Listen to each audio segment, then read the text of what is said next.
Shalom. Call halal, Yahweh Bashem Hawashai, Bahashem Rakakwadash. Double honors unto the apostles and the elders. Salutations to all my fellow laborers doing this work in truth and sincerity, risking their lives and their freedom to do so now more so than ever. To the scattered elect that are scattered around the four corners of the earth, that be like unto the speckled bird, the Israelite foreigners, and to the Akwath that are listening and learning to you, I say Shalom. This is your brother Malcolm from the branch of the Great Millstone here in Chicago, coming at you with another lesson in truth. And this is a video called U.S. is among the worst countries for racial inequalities. And it is not among, it is the worst. Hands down, no argument. And I'm just going to, out the gate, correct a few things that you're going to hear for those of you who might be new. First of all, there's no such thing as white people. That is a social, nor is there anything such thing as black people. All right, you can see black and white in the Weon sign. The screen is white and the frame of it is black. No one's skin color are those colors. Those are social constructs which were made up. They were also made up to avoid the true nationality of the so-called white man, who is Esau, Edom, the only people in the Bible that's promised no mercy.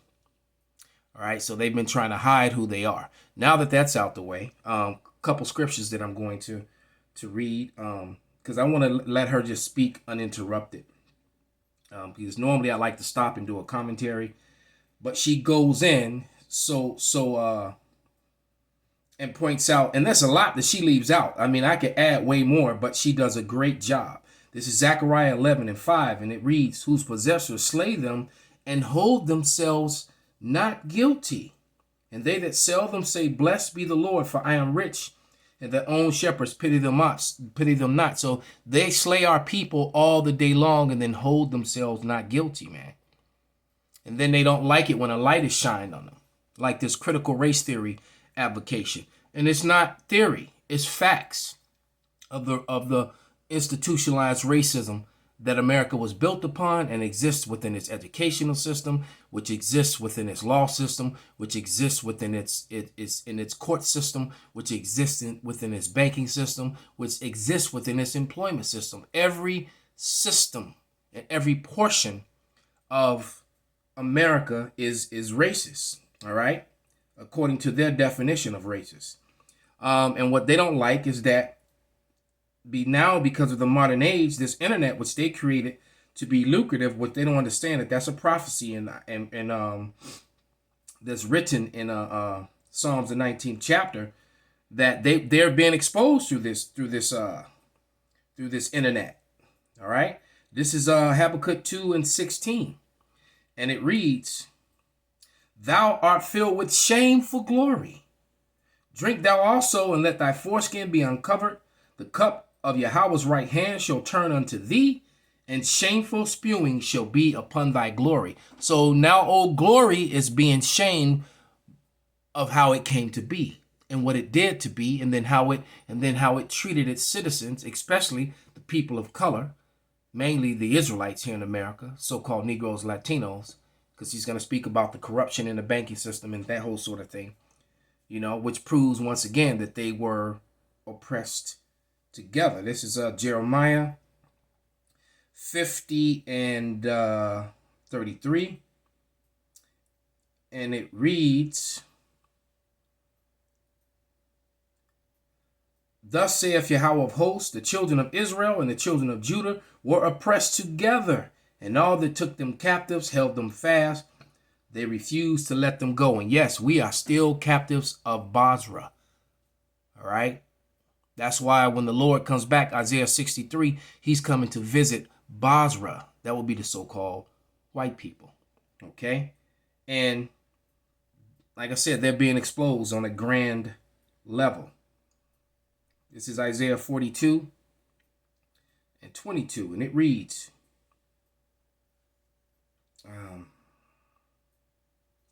"But this is a people robbed and spoiled. They are all of them snared in holes, and they are hid in prison houses. They are for a prey, and none delivereth for a spoil, and none saith restore." All right. "Who among you will give ear to this? who will hearken to hear the time to come. And the time to come is payback recompense. Because see, the Bible says you have to pay back for everything that you do. And I always say that, these Edomites, the so-called white man, he didn't read the fine print. All right? Because Galatians 6 and 7 clearly says that, be not deceived. God is not mocked. For so wherever a man soweth, that shall he also reap. So all that they've done is going to come back upon them double, as according to Revelation 18:6. One last scripture, and then we're going to let her commence to rip into the falseness and the wickedness of the so-called white man, especially those here in America. This is Revelation 13 and 9. If any man have an ear, let him hear. He that leadeth into captivity shall go into captivity. He that killeth with the sword must be killed with the sword. Here is the patience and the faith of the saints. So the saints, which are the Israelites, are patiently waiting to take into slavery those that enslaved them, to kill those who kill them all the day long with the sword, all right, to recompense them, to pay them back. And that is where we're headed. So without any further ado, some headlines. The US has asked India to engage minorities on CAA and FCRA. The US is introducing a bill to probe whether Myanmar's attacks on Rohingyas constitute genocide. The US says Pakistan's attacks on minorities are hampering religious freedom. The US criticizes Turkey for restricting the rights of minority groups. The US calls out Beijing for suppressing Christians, Uyghur Muslims, and Tibetan Buddhists. The US tags Russia as a country of particular concern. There are also Vietnam, Eritrea, Iran, Nigeria, North Korea, Pakistan, Saudi Arabia, Tajikistan, and Turkmenistan, all countries of particular concern. And this happens every year. A quasi-judicial body called the USCIRF, or the US Commission on International Religious Freedom, publishes an unwarranted report, binds it with a claim of independently assessing and unflinchingly confronting threats to fundamental rights.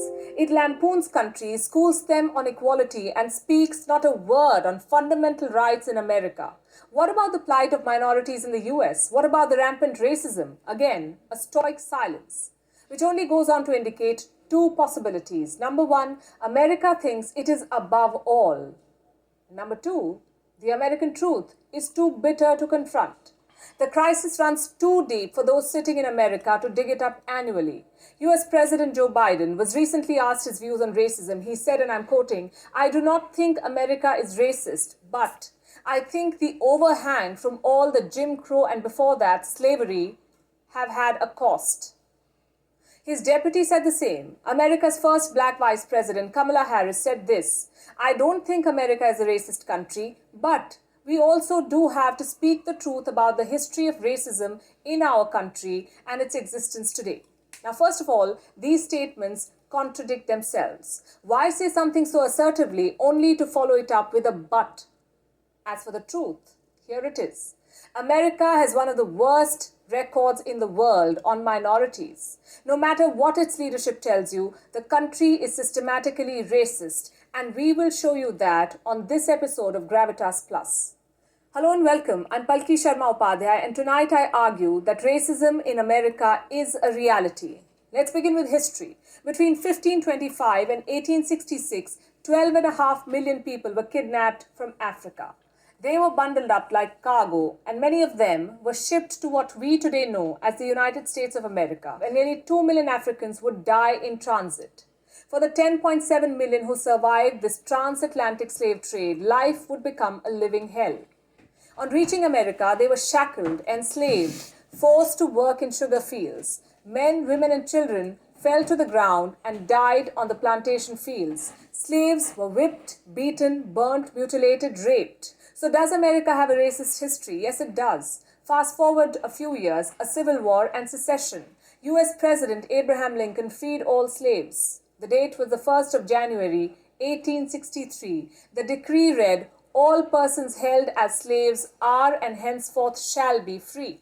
2 years later, on June 19, 1865, Union General Gordon Granger told the slaves of Galveston, Texas, that they were officially free. The day is now known as Juneteenth. The National Museum of African American History and Culture calls it America's Second Independence Day. The United States celebrates Juneteenth every year. But what exactly do they celebrate? There is racism in policing. Black people make up 13% of America's population, but they account for 28% of those killed by police in 2020. There is racism in the criminal justice system. 1 in every 10 black men in his 30s is in jail on any given day. Youth of color make 2/3 of the youth detained. There's still housing discrimination. There is still banking discrimination. Blacks and Hispanics face extra challenges in getting home loans. In 2015, 27.4% of black applicants and 19.2% of Hispanic applicants were denied mortgages. There is still educational discrimination. Nearly 72.4% of black students attend a high poverty school. In comparison, it's 31.3% for whites. Then there's workplace discrimination. A black graduate is more likely to be unemployed. But there are certain jobs where people of color are overrepresented. The lowest paying ones, like food servers, porters, barbers, tailors, dry cleaning workers, concierges, chauffeurs, agricultural workers. In 2018, an average black worker earned just 62% of an average white worker. There is also wealth inequality. African Americans own just 1/10 the wealth of white Americans. There is health disparity. In 2017, 10.6% of African Americans were uninsured. Why do 11 in every 1,000 babies born to black Americans die when the national average is 5.8? And then there are hate crimes. Anti-black bias was behind 27% of the hate crimes in 2019. Some of these crimes are committed by white men in uniform. Let's look at some recent incidents. You're all familiar with these words, the last words of George Floyd. He choked to death after a white police officer knelt on his neck. What was Floyd's fault? He was suspected to have used a counterfeit $20 bill. $20. In March this year, 42-year-old Andrew Brown was shot during an attempted arrest. What was his fault? No one knows. In 2020, 41-year-old Daniel Prude died in New York. He was specially abled. He had no arms on him. But the cops detained him with spithood. He died of asphyxia because of physical restraint. What was his fault? He was running naked through the streets in a light snow. In 2014, 18-year-old Michael Brown was shot by a white police officer. 12 bullets were fired. Brown lay dead on the streets of St. Louis for 4 hours.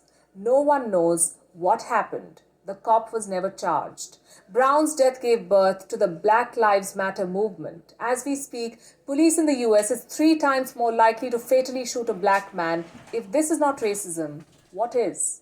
America has failed to practice equality at home, but it is preaching to the world. Now we come to the question, why is America so racist? Number 1, it has legacy. And number 2, the legacy has now become political. There are 2 major parties of America, the Democrats and the Republicans. African Americans mostly vote for the Democrats, the whites for the Republicans. Barack Obama was the first black man in the White House. His election was seen by many as a national atonement for the sin of slavery. But race also became one of Obama's biggest failures. Under his administration, the percentage of Americans who believed racism was on the rise doubled. Incidents of racism rose too. It was under the Trump administration, not the Obama administration, that lynching was finally declared a federal crime. But that doesn't clear Trump of anything. He played the white supremacy card, whipped up nationalism, made Proud Boys prouder, and sent troops to fight the Black Lives Matter movement. Joe Biden promised to heal the nation, but few months in office, and he says America is not even racist.